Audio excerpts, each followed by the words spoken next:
So royalty is not a tax, but it is already the share fixed by the MMDR. And since that is tapped, that is why that context, as a sort of a paraphrase, it was said that royalty, in that sense, is akin to a tax on mineral rights. And then it became the catchphrase became royalty is a tax.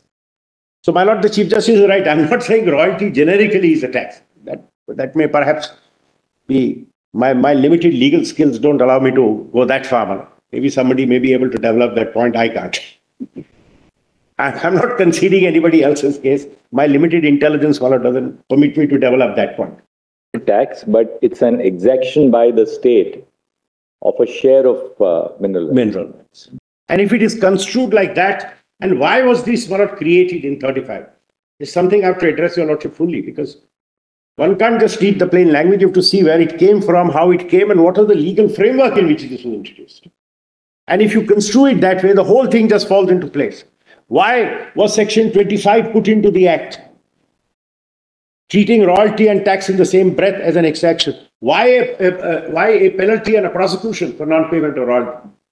When you speak about how it came, we cannot also be forgetful of the Constitution Assembly debate when it was deliberately kept within the state's power, the power of taxation. Yes. Although a suggestion was made that it should be brought to the union powers list. My Lord, I'll tell Your Lordship why. I'm sorry, I'm digressing because there's a full dress argument. But you may address it at the appropriate time, because you talked about time. I must tell you why. Because one idea was move minerals to the unions. That's right. They said, no, we will keep minerals the same way industries, minerals will be kept to the states with the overriding power to power. In fact, one of the big criticisms has been industries. The declaration in the Industrial Development Regulation Act pretty much wiped the state clean. And that has been the problem. But tell us this, Mr. Salve. I mean, this is just, it may be a conceptual issue. It's not necessarily against you. I just have this doubt. Suppose when the state taxes income. Yes. Is that to be regarded as an exaction of the income? Or suppose a state, there's a tax, there's an excise on manufacture. It's not an exaction of the value of the article manufactured. Or suppose they tax corporate profits. Of course, the impact is that you are taking a share of the profits. But it's not an exaction of your profit. Excise duty was in the old, if you go back to the historical definition of excise duty, the word excise was exactly. Exaction. It's a tax. It's an imposition. Of course, all exactions, all taxes are exaction. The levy is a tax. The levy is an imposed tax on a particular subject, whether it's income or the value of the article manufactured, or services rendered. Now, in the case of the goods and services tax, but you can't say that the state is exacting. I'm sorry, ma'am. If they tax us for our income, they don't take away our income. No, it's a tax on the income which you earn. No, I'm sorry, I didn't mean it. Every tax is an exaction. Exaction by definition means something which is compelled by law, not something which you do by contract or voluntarily. So in that sense, it's an exaction by law. But not the share, land revenue, for example, and when I deal with the Murthy aspect of the case, land revenue, for example, is said, what is land revenue? It reflects the sovereign share of the produce. That was land revenue. And when it comes by law, it becomes an exaction. So today a land revenue law is the shares, an exaction by the state of a share. Today, of course, the notion of a state has changed. It's not like a king or a sovereign. Today it's a welfare state, etc., etc. But conceptually they remain the same. But this is the third point which I am going to develop now, about what is exactly a tax on mineral rights in the Indian context. So there are three independent elements. The first two go together purely as a matter of interpretation of entry 50 and the interplay. Yesterday, my Lord, the Chief Justice asked me, why are you showing these cases? The interplay between 5423 and entry 50. Today, my Lord, the state, and it will have some bearing when it comes in the context, but I'm just mentioning. Today, the state is the owner of minerals, but it cannot alienate its mineral rights. If the state wants to make a legal framework for alienation of its own mineral rights, it can't. Because if it had to make, it could either do it as an owner if there was no law on the field, then the law of contract would prevail. Or if the state wanted to make a legislative framework for alienating its ownership rights, it would have to reach to entry 23. Because as an owner, you can't make a law. You would have to find something in list 2. And that only place where they would find it is entry 23. And if 23 is swamped, the state is the owner but has no right to alienate its own mineral rights. So these are all, sorry Manoj, I got a little ahead of myself. Let me come back therefore to the starting point of my submission so that I'm able to go down logically. There are 3 elements, therefore I say, in this entry which require rigorous analysis. The first 2 go together. Can you just again formulate them? Yes. Not on a lighter vein, since nowadays we are all on YouTube when we are arguing here. And on social media, there is a brown colored liquid which my daughter has sent, which is for my throat. It's just that. Because I remember somebody had put up on one of these law websites, counsel drinking coffee. I wanted to clarify, they shouldn't say he has come from London, he has done what English barristers do, carried something in a class. The first is, it is taxes on mineral rights, and I put it on bold, because that's what your Lordship will have to analyze. What is a tax on mineral rights? The second is, what is the kind of limitations which our founding fathers had in mind when they used the phrase of great width, any limitations, not just limitations, any limitations. Why did they say any limitations?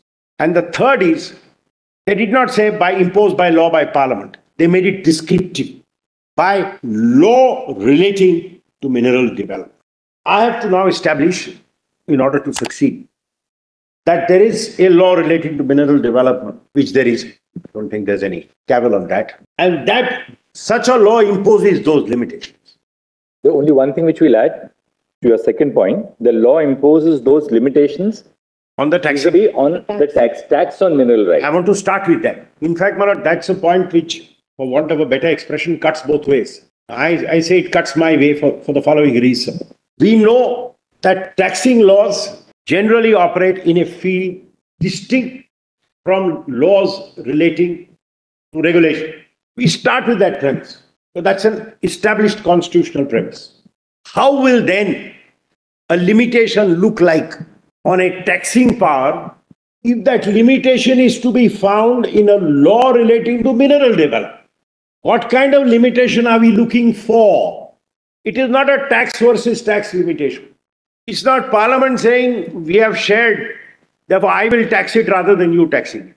I mean, that's what your Lordships have held. Now Parliament can't tax it. No, that's a separate argument I'm going to address on what I call the Kannadasan conundrum, on whether they were right, whether the judgment saying because 50 is denuded, it lands in 97 is right or wrong. That's something your Lordship will have to consider. But let's take it without any of those trappings. What should we be looking for? I start from there. Here you have a taxing law, but then you're told look at any limitations which may arise from a law relating to mineral development. Any limitation. So what are those kind of limitations which would arise? And that's where there has Manoj offered the answer. Well, if the manner in which the law relating to mineral development is cast covers all aspects of mineral development, including the share of the state from the resources. Just one second. I'm so sorry. So I took down is the manner in which the law relating to mineral development is cast includes all aspects of the matter, including the share of the state in the mineral resource. That would then, and then a tax on mineral right. And why was all this brought? This was all brought, it was federalized, if I may coin that expression, rather than leave it at the state level, because of the uneven distribution of resources. So the way I formulated it is, if the manner in which the law relating to mineral development is cast includes all aspects of the matter, including the share of the state in the mineral resource, that would exclude the power of the state to seek any further exaction on mineral rights. Yes. Because ultimately, if we take a step back, you may call it tax on mineral rights, but what else is it? It is the state monetizing a resource.